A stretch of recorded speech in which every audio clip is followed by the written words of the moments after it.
Hey guys, welcome back to our YouTube channel Financeable. Today in this video, let's learn about how to log in to BB&T online banking. So let's get started. At first, let's get into any browser and search for BB&T login. And we can see there is no such website as BB&T because this BB&T bank is now merged and is converted to Truist Bank. So let's tap on this.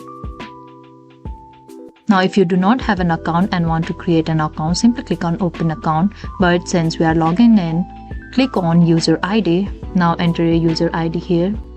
And if you want this ID to be saved, simply click on Save User ID and enter your password.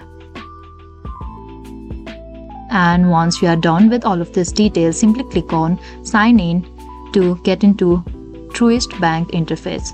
So this is all we can do to log into BB&T, that is now Truist Bank. I hope you liked the video. Please do like and subscribe. Thanks for watching.